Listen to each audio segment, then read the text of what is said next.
All right. Greetings, everyone. Here from TPLA headquarters.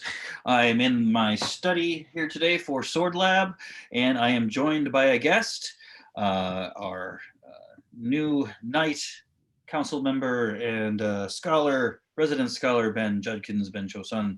How are you, sir? Excellent. How are you doing, Chad? Very good, very good. Okay, so today what we will be talking about is Jin. Specifically one-handed Jin. Now I've got this weapon here just because this is the one I grabbed or whatever. This is a sparring Jin. It's not ideal. We don't have many good sparring weapons for Jin yet, but more people should be working on. But it will do fine. It doesn't have an edge, so I don't have to worry about it. Okay. Anywho, so the Jin, the Chinese straight sword, is something that is a very kind of mythical type of thing. It has a lot of mystique to it. When you take any type of Chinese martial art, kung fu, or anything like that, this will often be considered one of the chief weapons that you learn, one of the four, if you're doing northern kind of styles. And sometimes called the king of all weapons or some version of that, all of that. So it's very venerated. When there's a lot of people that do Jin, and it's in Taiji and all that kind of thing. That's how I got introduced to it, and then moved on from there. But it's a very interesting weapon because it's a little different than the Western straight sword. It's a Western sword of the same kind of design. A lot of people will compare it to certain different swords over in the West. We'll talk about that in a moment. Because when we're looking at how this is used, some interesting things kind of come into play. If blade shape are pretty much the same. I don't know if you want to show yours again, Ben. There. There you go. So from the tip. Yeah. You can take weapon for sure. Yeah, it doesn't have a very large taper. It's relatively straight. It's got that nice scallop nose. Does it have a distal taper to most of them? What did you say? Not much distal taper to most of them. Heavy towards the end.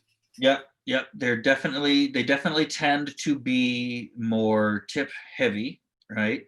That's probably a combination from, as we said, very little distal taper usually on historical things, and a smaller hilt assembly. So there's less weight down here. This one balances fairly nicely, even though I'm not a big fan of how it performs, this particular model. But if you see, it's about 4 inches up from the guard for me, probably about 5 or 6 up from Ben's, right? That's about where I like it, in that, from like the 4 to 6 range. I'm good. Gives you good mechanical advantage in the cut and all that, and yet still point control. And the reason we talk about this is we use this a lot in lightsaber, right? Because there's a lot of forms that we have that are based on forms of Jin, Wudong Jin in particular. Now, really, Makashi and Suresu. Right, Makashi and Suresu are both Jin forms, the Dulong. Now, this one thing to say about this particular model, this has a rather long handle. I don't know what the average length of the handle was for historical Jin, but this here, yeah, Ben's got a better more one-handed one. Yeah. This is about as long as my longsword handle here. If you see that. So this has a handle about as long as this sword, and its blade is about that much shorter. So it's kind of an odd design in that way, but again, it will work. You can see the pommel move as well. So now when you, as I said, if you learn any type of Chinese martial art, you will no doubt hear about Jian, maybe learn it in a form or something or setting. Wushu blades are the real light ones. We're not really talking about those. We're talking about more historical and that kind of thing. But even with the practice blades now, if they have a good balance and they have a little bit of weight to them, it doesn't matter that they're too light. We're going to get the same kind of thing out of them. The issues with the real swords, right, is we have, unlike lightsabers and stuff like that, we have to do sufficient force. We have to have sufficient force or sufficient physics behind us to do damage to our opponent. We have to have good edge alignment, so we make a cut, and we have to be able to defend, preserve our edge, preserve our weapon, at least for the length of the encounter. So nothing's perfect. Now,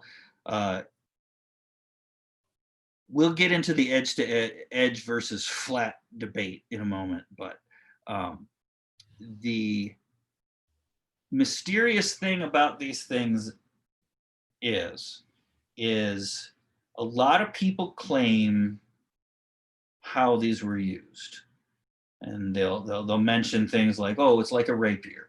It's not like, this is not like a rapier, right?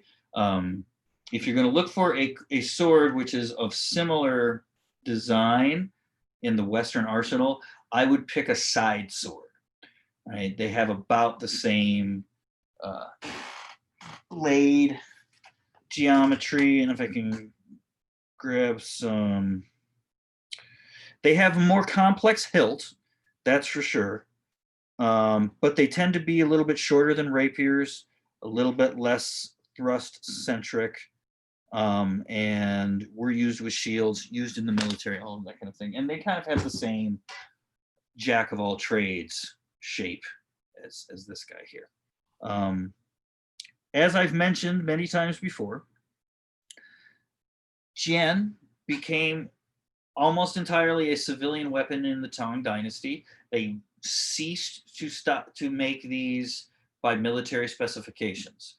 So it became a civilian weapon, something that you would get made custom or from a shop that was making them, or something like that. They were not, they didn't have their dimensions and stuff constrained anymore. That being said, they don't change a whole lot from about the Song Dynasty on. They tend to stay the same shape. They have minimal guard, and that same blade shape. When you get to the 20th century, you start getting into more systems that incorporate the Jian into the martial arts as far as what you're seeing written.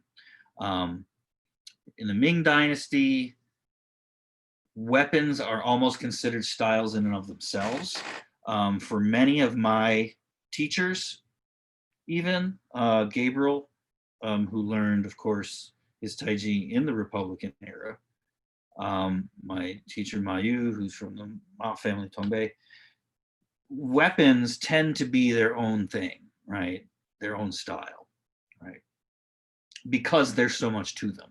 You really see that in all those Ming Dynasty manuals, right? You know, look at the Shaolin staff method. It doesn't have boxing as a precursor to it. It's just pole work. Right. Yep. You don't. There's no pretense to this, and in fact, they discuss Shaolin style relating only to the staff. Mhm. to the point where people don't know if or what was their barehanded style, you Yeah. know, because everything is related to weapons that Yeah. we have recorded. Now, of course, the people recording them are military people, so that's what they're kind of interested in. So we do have a little bias there. Again, there's so much that is lost to the mists of time here, um, which we're kind of getting to here. Um, so piecing together how to use and how people used to use this and how this is intended to be used, right? We can kind of go on, some things. Um, Historical precedent. We can look back at the historical record and see if we have any good records of this being used, of accounts of how it is being used, by whom, where, when, and what. Unfortunately, there aren't a lot of those accounts in English.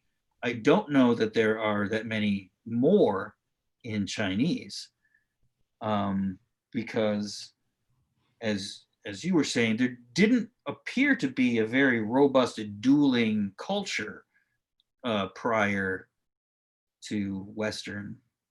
Do we want to talk about that? Do we want to talk about where or kind Yeah, of how notions of dueling kind of come into this? yeah. Why don't yeah, we can go into that because that's something that I think bears discussion, especially nowadays, Yeah, because we say dueling a lot. And what does that mean? exactly. So, there's certainly a kind of a class component to certain weapons, and the Jian is typically associated with more educated, more socially elite people. Whereas, a dao, a knife, a saber, a spear, anyone could carry that. This was, rightly or wrongly seen as a much, much, much more sophisticated weapon. And it appealed to a certain class of people. So during the Ming Dynasty, we have great accounts, not so much of the military use of this weapon, but of gentlemen collecting them. And what are you looking for in the perfect Jian that you're going to put up in your Confucian scholar that is going to bring that right martial energy to you? And so there's a literature on the appreciation of a sword as an artistic object, right? And so that really kind of tells you something about the milieu and the world that they live in. Now fast forward to the modern era, and something that I think all of us hear a lot if you study various schools of Chinese swordwork or fencing, is notions that people practiced and developed these schools through dueling or through gentlemen's duels, friendly exchanges, things like that. We hear this a lot in Wudang Sword. So there are small cuts. There are cuts to the wrist, cuts to like a hand or the head, or cuts that wouldn't really be fatal. You wouldn't expect them to do much damage, right? That are part of the Right. system. And one of the received bits of wisdom that you hear practically everywhere, I don't think I've heard a major teacher not say this at some point, is that, well, people are doing first blood duels, or these are gentlemanly exchanges of sword play. And so you don't want to run the guy through. You're not looking to kill your opponent, right? This is essentially a dueling weapon among the elite. And that creates images in our mind because, of course, in the West, we also have a kind of insane sword wielding elite that at one point in time was big into duels, right? And so we hear these accounts, and one of the questions is, how historic is this really, right? Is what kind of independent verification is there for this outside of martial arts schools? But then the other question is, well, the thing that we're imagining in our head when you say that, are we imagining the right kind of a thing? Is this dueling like code of honor dueling in France in the 18th century, or something very different from that? Right. Yeah. Um, and so another thing too, because I've had a different experience. None of my teachers talked about the first blood dueling at all. I was basically talking with a friend, and we were just saying, what could these be used for? I can only see as first blood duels. That's the only thing I can think of. Um, I not going on knowing that they had these things, so I don't even know that they had first blood duels. It's just a guess I was doing. Before though, when I was told things, certain, so I would basically have two camps of teachers. Some teachers, like Taiji teachers, would tell you all kinds of fantasy things about how these were so razor sharp that you just had to basically touch their wrist and the tendons would separate, and all that kind of stuff. Cutting the tendons of the wrist to get the person to let go of the sword, and and all of that. And uh, from a use standpoint, it doesn't make a whole lot of sense, because there's no way you can get a sufficient force to really do enough damage to the wrist to get them to completely, lose control of their hand. I have seen people get unbelievably horrific injuries to the hand in kitchen accidents and stuff like that, and they still have the use of their fingers, right? They're not going to be very good with them, but there's that. Yeah. I mean, you could just chop their hand off. That's a possibility. But then we're out of the realm of gentlemanly sword play. But not even that. Let's say we're out of the realm. Let's not even talk Yeah. about gentlemanly sword play. Can you, holding somebody holding their sword out like this, is it reasonable and high percentage enough to think that you can come in and go ka-chop and sever that hand a la Luke in Empire? I'm going to say no. There are so many reasons why that wouldn't be useful. Maybe if you caught them while they were swinging and you were swinging and you got the angle just right, so they're coming at you full tilt, you're coming at them full tilt, and you meet like that, maybe then. But I don't, for me, I can't see it. I've like I said, I like to cook, so I've cut meat before, and anybody that's had to cut meat knows that tendons suck. They're terrible. You can't get through them. The idea that you would just kind of lightly graze a tendon and it would just evaporate into dust, it just doesn't make any sense to me. Now, the other thing is, if you could talk about the gentlemanly thing, not gentlemanly, but just from a practice standpoint, one thing that is pretty high percentage is hitting the hand and hitting the fingers, right? And you don't even need the edge for that. You can do it with the flat and break their fingers. But again, if you're doing it with your training partner, you don't want to break your training partner's hand, whatever. But anyway, the point is, find, the first blood duel thing is a possibility. That's contingent on, did they have these things and were they like this? And you just put out a blog post, which is why I wanted to bring you in here, because it actually talks about a couple of incidents of using the weapon and gives us a kind of insight into some things. So should we shamelessly plug the blog at this point so people know what we're talking about? Absolutely. All right. So I have a blog called Kung Fu Tea, where I write about martial arts history. It is ChineseMartialStudies.com. And if you go to ChineseMartialStudies.com, you will see my brand new post that I just put up. Actually, I don't know when you'll be looking at this, but you can search and you can find a post called How to Get Stabbed with a Sword in China. I'm not going to bury the lead. The post is about how people got stabbed with swords in real life in China. So yeah, so that just came out. Right. I'll put the link to the blog in the description.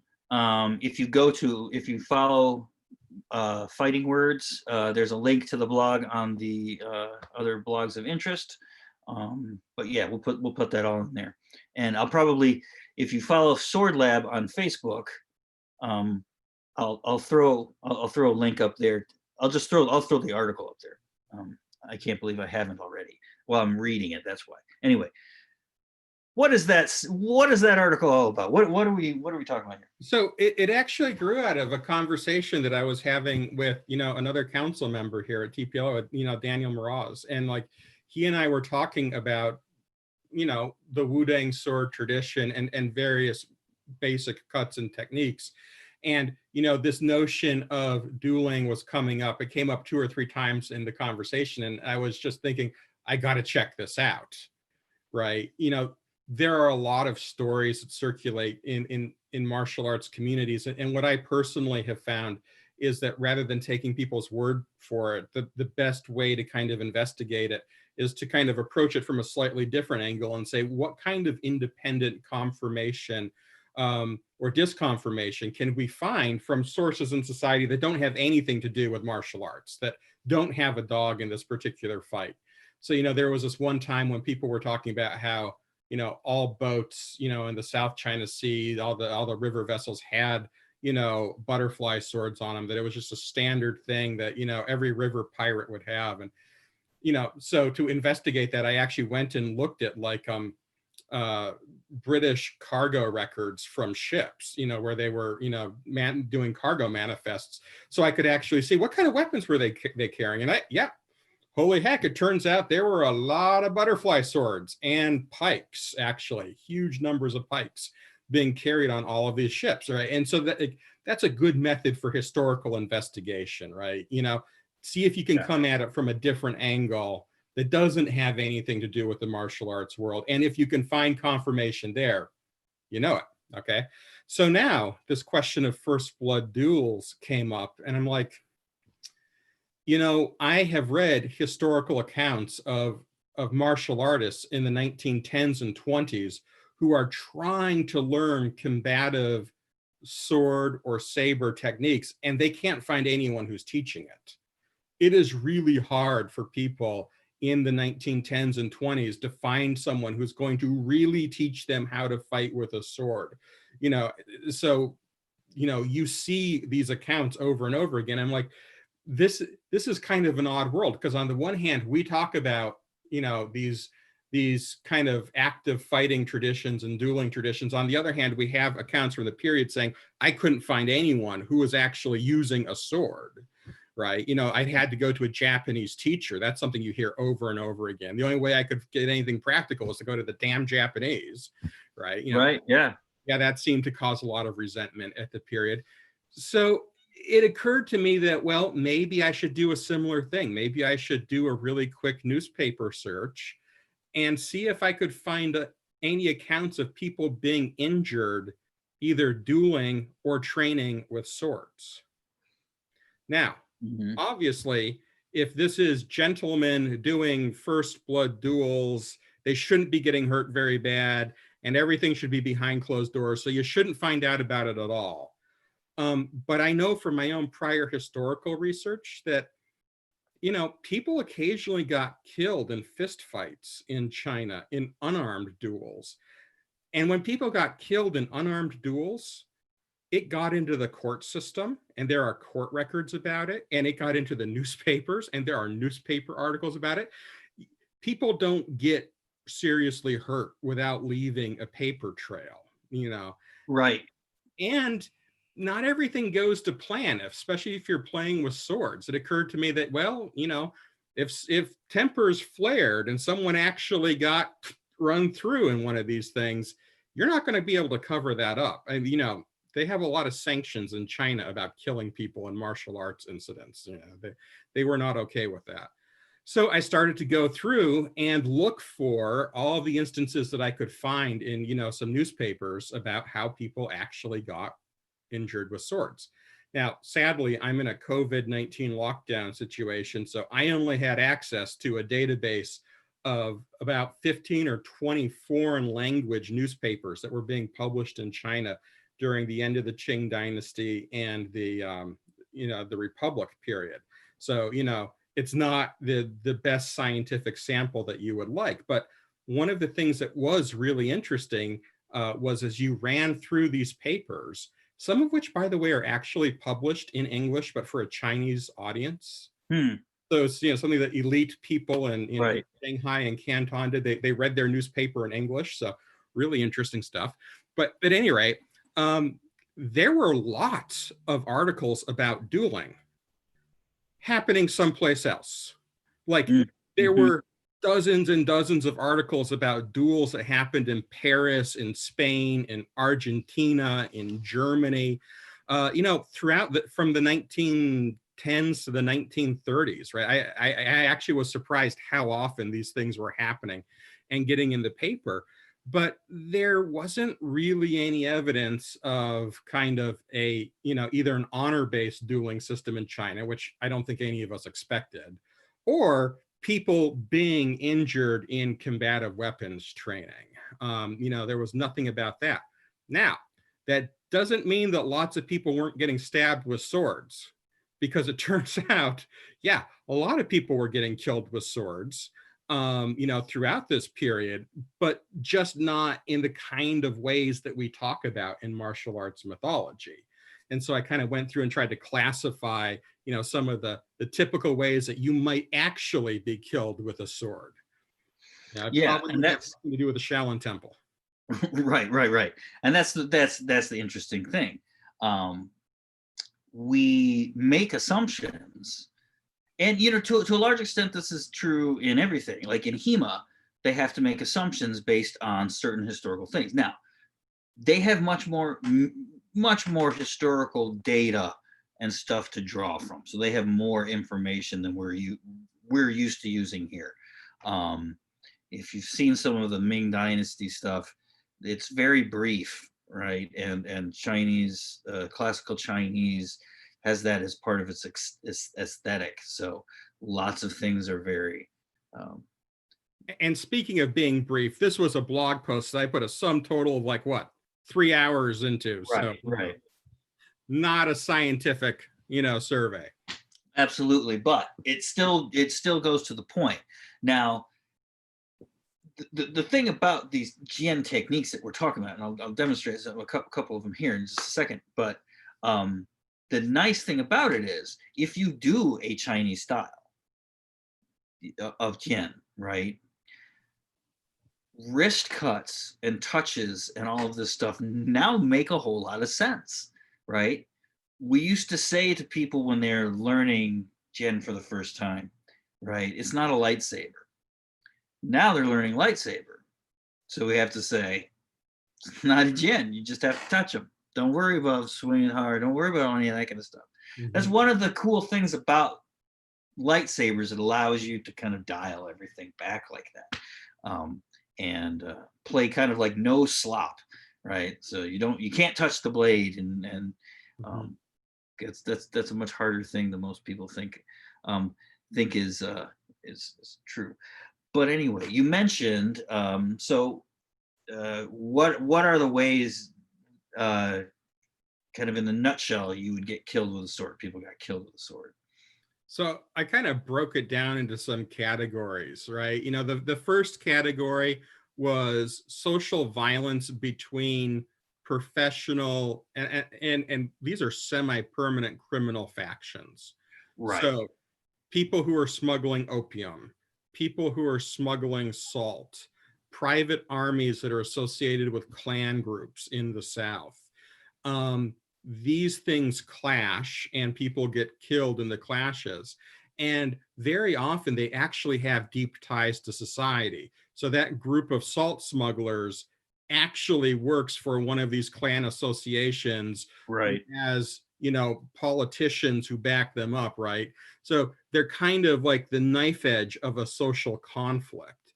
So that's the first group. And I have a very nice article where a couple survivors from a big battle between salt smugglers are taken to a hospital in Shanghai, and they go over the sorts of injuries that they have. And when you look at it, it is clear that, this was not a dueling sort of a situation. These guys were in a brawl. It was a melee kind of a thing. And they're stabbed in the front and they're stabbed in the back, and, both of their hands are broken. Their weapon arm is cut. The non-weapon arm is cut. They're just getting it from all sides. And it paints a pretty vivid picture. And these are the survivors. A lot of people didn't survive the battle. Right. Absolutely. Survivors. And it's like, yeah, these guys aren't going to make it with 1880s medicine. Sorry. Yeah. It's true. And that's the, those that's the thing too. Like when I was talking about, and I'll go in this probably more when I talk about that with the tiger hooks, when the tiger hooks last week. And one of the possibilities that I'm always keeping in mind is that if this was used as a weapon, it was used against unarmed people, right? And that's not a nice thing to think. But from what you're saying with these things, so many of these people who are dying from sword injuries are unarmed. Exactly, right. So our salt smugglers were all armed because those guys are like Right. professional criminals. Actually, a lot of professional martial artists get involved in salt smuggling too, as kind of a make work program for martial artists. But when we Mhm. get to the next group, my next two stories actually look at unarmed victims.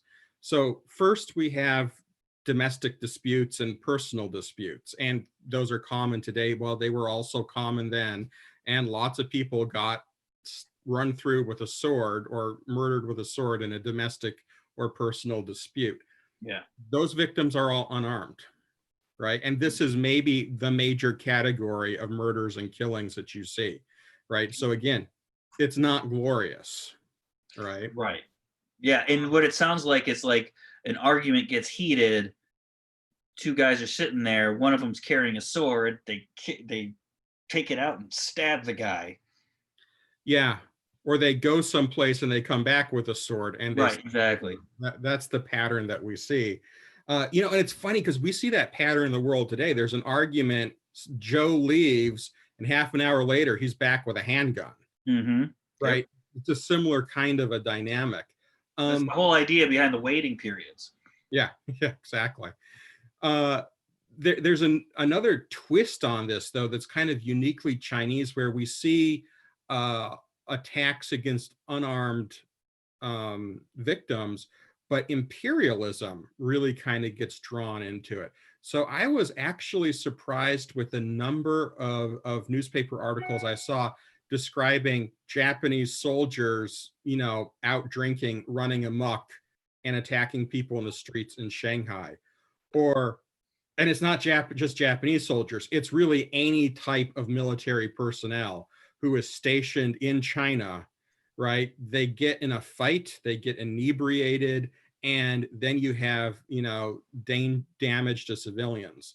So the article that I included here actually was about a Russian soldier where there was a long kind of, it looks like there was a simmering dispute between a group of, you know, Chinese neighborhood people and Russian neighborhood people. They lived next to each other and they got in a fight about renting a bicycle, which escalated and then escalated again and then escalated a third time. And that third time, a guy came back with a saber and bad military saber. It was the Russian, badly cut up 11 people. And I believe 3 of them died at the time, right? Wow. So that's one armed guy with a sword and he takes out a dozen people, Mm-hmm.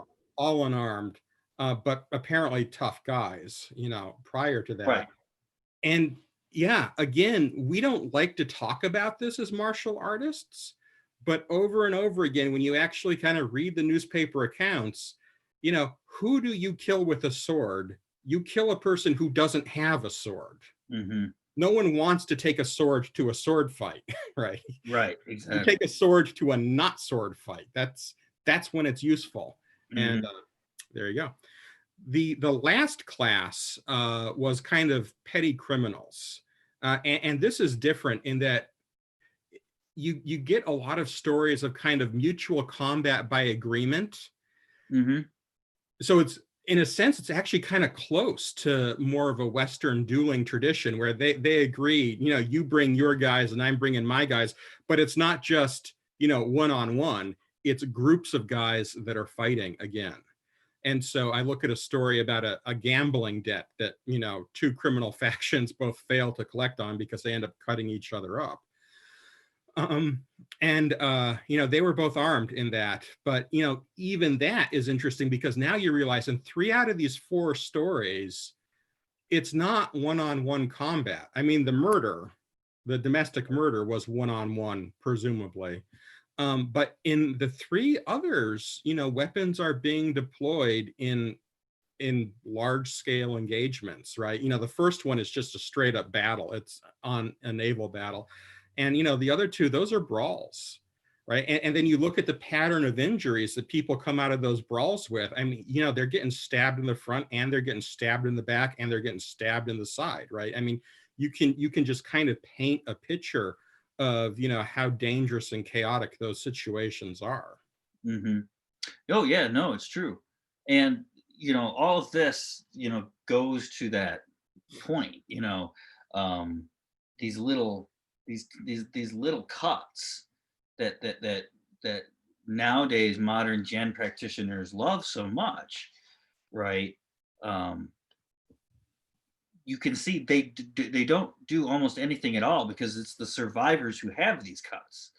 You know, Mhm. um, Meyer, I've mentioned before, the German longsword and treatise tells you to ignore cuts to the arm and everything like that because they're not going to kill you right away. They're not going to really do this. And we've talked about that footage that's on YouTube of that person in a live blade flight getting a terrible cut Mhm. right here, going through muscle all the way to the bone. He doesn't even notice it. Just keeps on going like nothing happened. Yeah, the So the fatal other guy goes, "Hey, look at that," and they're like, "What? Oh, geez." the fatal injuries are deep injuries to the shoulders and neck, right? Mhm. Cuts to the bone, right, where you're severing arteries in arms. Yep. You know, and then stabs to the torso. That's oh, and crushed skulls, broken Right. skull. Yeah. So, and what that kind of, I'll try to get a little, so for what we're talking about here is um, the idea that we're kind of given with is that that gen is used in this precision way with these light flurries of cuts and all that kind of thing that to disarm the other person and stuff like that. And what you're talking about here is, again, it's used more like a side sword, right? Where people are coming in. If the major killing blows are to the neck and to the shoulder, we can be pretty sure those are coming from overhead, right? It's probably just people coming in like this, Mhm. right? No technique needed. Just bring that sharp piece of metal down onto their torso hard enough, and it'll go in nice and deep, right? Um, Contrast that with, okay, let's take from the Wudong sword that's in the Makashi, right? The lightsaber form, um, and you go from raise the curtain here to gaze Mhm. at the moon there, Mhm. right? And yeah, these are parries and stuff like that, right? But if you're gonna make that an actual attack, you got to make it an attack, right? Coming from here and then coming up like that, it's going to look a lot different than is performed in the Yeah. in the form, because in the form you can. Ooh, I'm not saying that doing it that way is bad. Yeah.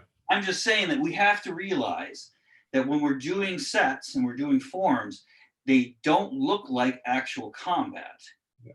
right? They're meant to to train ideals, right? That we can then use in combat when it becomes this brutes with iron bars, you know, and that's kind of what it becomes. Just go on to YouTube and look out machete fight or gang machete fight. Lots of videos on there, and you can see exactly what this probably looked like, Yeah. right? Yeah. Probably a whole lot of that, and a whole lot of that, and probably very little of this. Right. Which So again brings up an interesting question about martial artists during this period, right? Because we do have, you know, these accounts, you know, like, you know, in the preface to like the Wu-Tang sword book, you get a bunch of them, you know, where people saying, I couldn't find, you know, a decent combative sword teacher. I had to go to the Japanese to teach me this stuff. And yet, these are martial artists that do exist in a world where people are kind of actively, getting stabbed with swords and sabers and bayonets and daggers and all kinds of things. um and it makes you wonder again, when you look at these articles, it's hard to tell how skilled these fighters were. I'm guessing those salt smugglers might have actually been pretty good with a sword, because a lot of professional martial artists ended up in salt smuggling. That was a major employment industry in southern China for martial artists. So those guys were probably pretty good. The ex-Russian soldier who took a dozen people down with his saber, Mm-hmm. he seems like a guy who was probably trained to use that thing, right? Mm-hmm.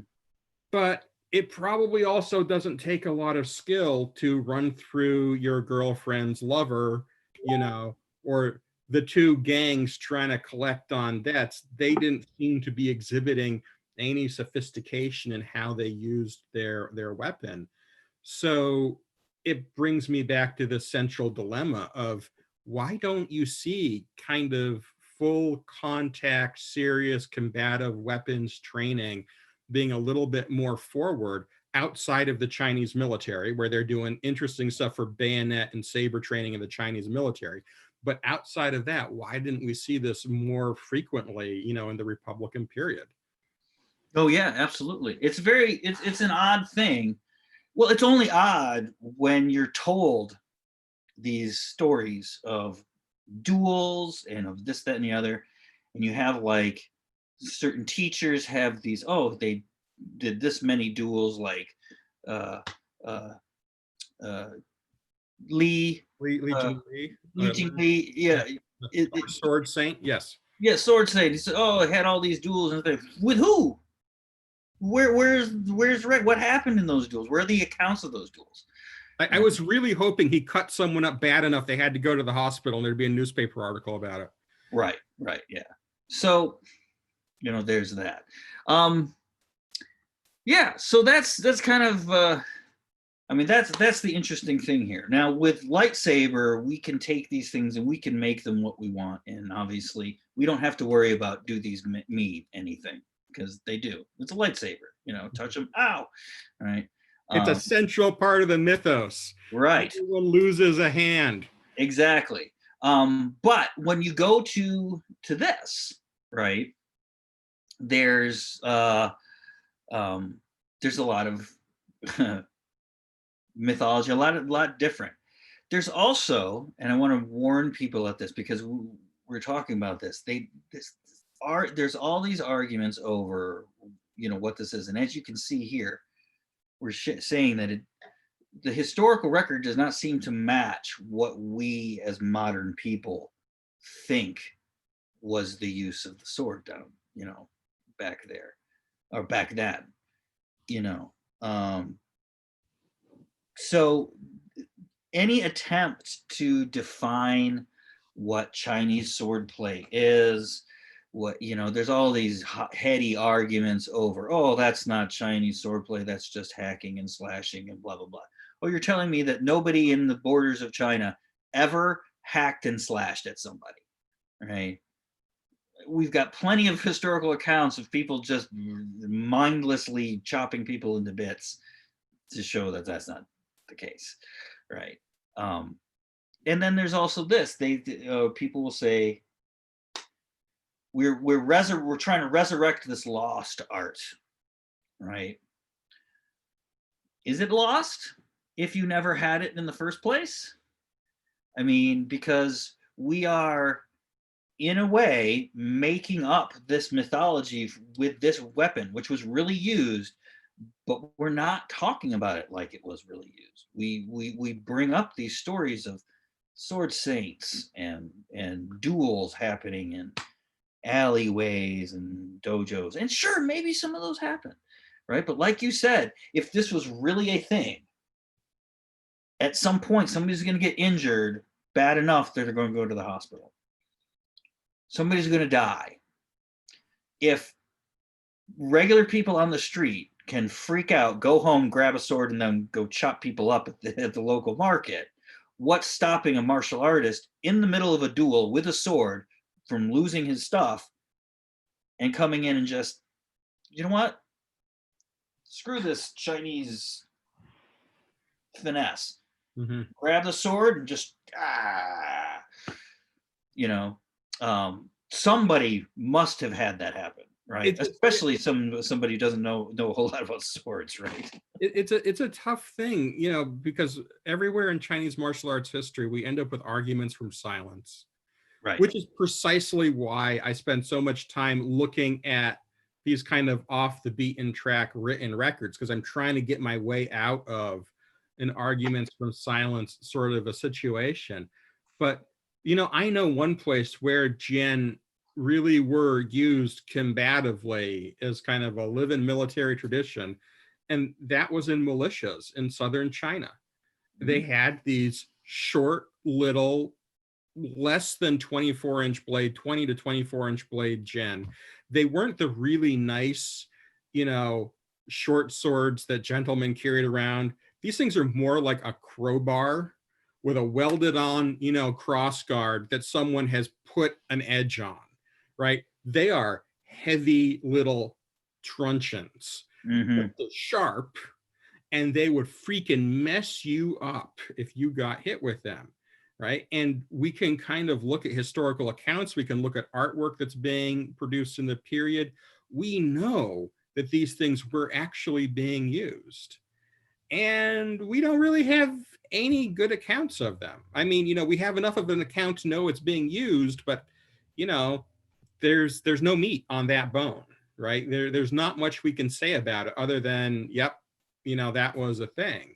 And so even when we know stuff was happening, we're still left with arguments from silence. You know, it's Right. really frustrating.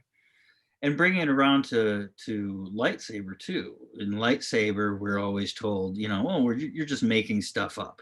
You know, you're inventing this tradition and that and the other and everything like that. You know, how much different is it doing the historical thing, right? Reenactment and all that kind of stuff. Yes, you're going on other evidence, you know, and stuff like that. But, you know, are we doing anything different? You know?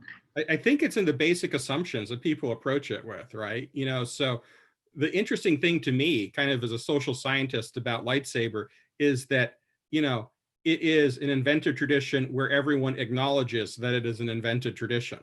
Mm-hmm. Right? Whereas when I look at practically every other aspect of the East Asian martial arts after about, you know, the year 1860 or some, you know, to put an arbitrary thing on it, it's all also invented tradition, but nobody admits it because it is so important for national identity or for regional identity or for ethnic identity. You know, and I think that's the much more common scenario. I mean, the world is full of invented traditions, and what we usually do is we forget right away their inventedness. That is a core part of what we do. And so then the lightsaber is fascinating because you just kind of skip that other step, and you can sit there and you can say, all right, well, how is your experience of a martial art different? Is it substantively different? In what ways is it substantively different when you aren't pretending that, you know, somehow this is your ancient heritage that you're rediscovering? Right. And yeah, it's the I don't know, I'm kind of at a loss here because it's something that is so all consuming to people when they first start out martial arts, right? Is, you know, this quest for authenticity, and am I doing the real stuff? Am I doing the right stuff? You know, all that kind of thing. And so much of it is just invented. But like you said, in lightsaber, we admit that we invented it. It's all right there on the table. Of course, I invented this. You know, lightsabers don't exist. Right? These did exist, but we have, you know, we have fanciful ideas how they were used, what they mean. Well, I love all of these lost, the mystique of the lost style, right? And when I was first starting out, that was a big thing for me. You know, everybody loves that. You know, finding the secret manual that nobody has ever seen and all that kind of stuff. You learn enough martial arts, and after a while, you go, "There's no secrets. It's it's pretty much just, you know, everybody comes to the same conclusion sooner or later. You know, there's a reality to what you're training for, and that's going to be given. So that's that particular thing with this. Um, let's take this last 10 minutes here. I don't know if there are any questions here, but I have some things going on here. Expecting lightsaber Star Wars talk, but this is cool. Yes, it is sort of lightsaber talk. Um, movies have a lot to answer for with historic inaccuracies about duels and battles. I disagree. If you're getting your information from movies, it's you who need to be answering to somebody. Because that's not where you're supposed to get that stuff. Movies are entertainment, but they definitely contribute to particular myths and stuff like But that. Chad, what is your favorite movie for swords and duels? For swords and duels,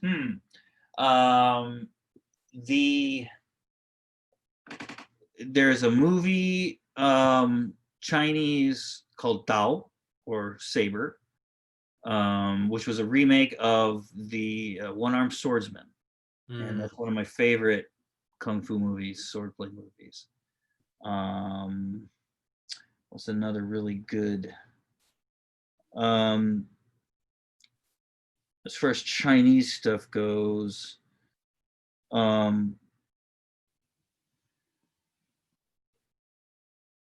it's hard to say because swordplay movies run the gamut from being swordplay movies to being fantasy movies, right? So you have a lot of times in swordplay movies, you have people flying around. There's not a whole lot of swordplay, like real swordplay. It's just cool action, you know. So that's fun. So I don't know if I count those as swordplay movies.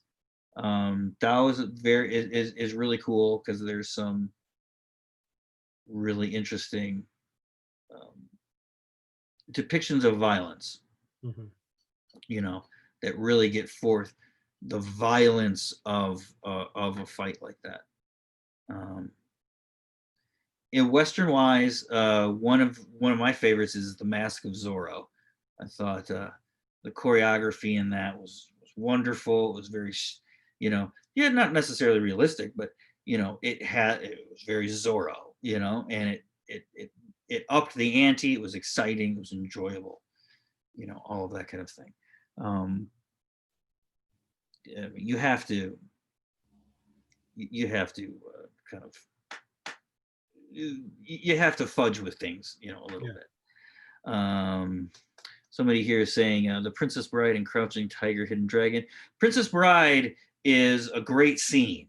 There's not a lot of swordplay in it, so I don't really count that. You know, it was choreographed by Bob Anderson, but even Bob Anderson said he had to keep it really, really, really simple because they had to deliver all this dialogue, right?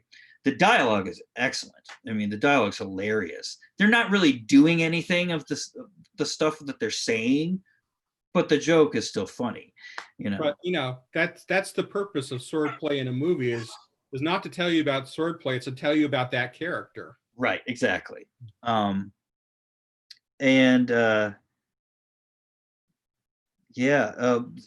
there, as far as Crouching Tiger, Hidden Dragon, I guess. I'm more into the Hong Kong wuxia stuff. So Crouching Tiger, Hidden Dragon seems almost like a wuxia movie played in slow motion, right? Because everybody's just so like. Whereas usually those things are exploding everywhere. They're fighting in the air.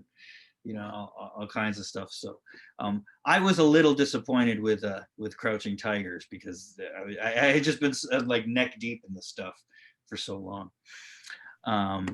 but there's some, again, that's a really good example of something that has like sword fights in it, but not a Mhm, whole lot of sword play. It's mhm. just a bunch of it's cool. Let's show these two people fighting. With what I mean, she fights with like with one of these, right?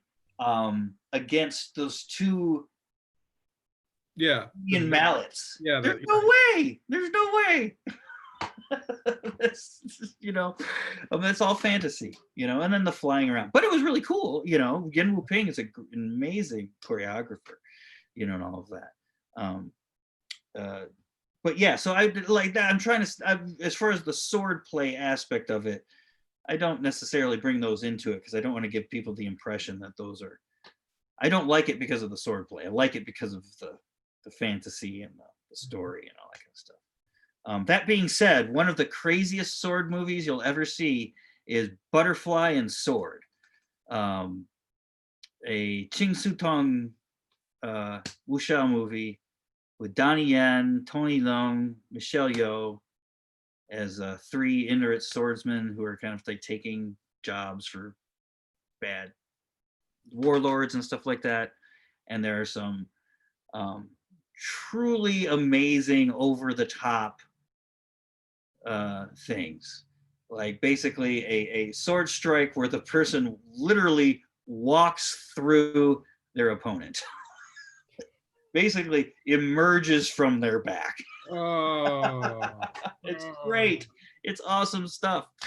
Um, I definitely recommend that one. Again, you're not going to get a whole lot of Errol Flynn in it, but you're definitely going to get a lot of Chinese wuxia madness. Um, Mhm. just wonderful, wonderful, crazy fantasy like nobody's ever made it, and I really miss those movies.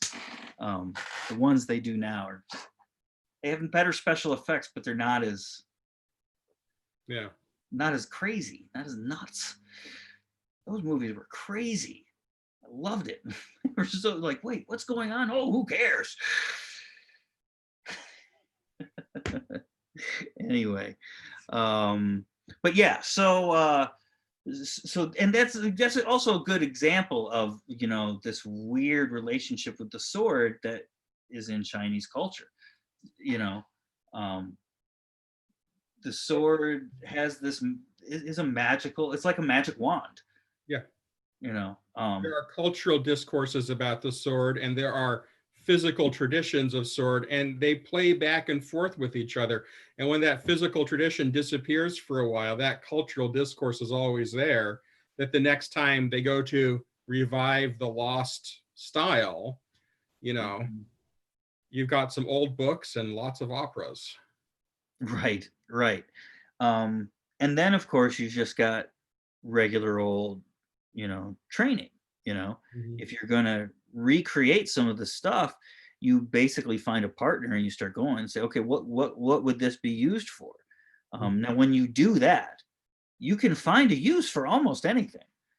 You know, um, is that what they intended back then when they did this? Is that what Probably we're not. doing with Makashi? Right. Is Exactly. Makashi our attempt at kind of, you know, taking these things and experimenting with them and finding a use for them and reconstructing them in a, a combative environment where no one is really going to lose a hand? Right. Right. Exactly. And uh, it allows, I think, the sport, and of course different rule sets are gonna like accentuate different things, but when you're out there, like the ASL rule set is great. I would urge all people who are doing Chinese martial arts or that stuff to try the ASL rule set, because it allows you to do all that cool stuff that you do in the forums that you never would do in a real fight. um, the posing and the all that kind of thing, and the Mhm. spins.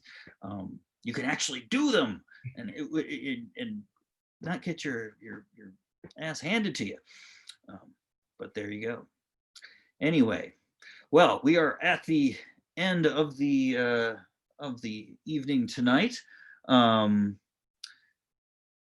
this we'll probably we'll talk about the kind of information that we went through here um, in later times, because this weapon basically has a lot to do with what we do in the lightsaber. Like we said, Wakashi, Soresu, and even into Form 5, we have a lot of Jian technique um, from various traditions. I'm mainly from Wudong.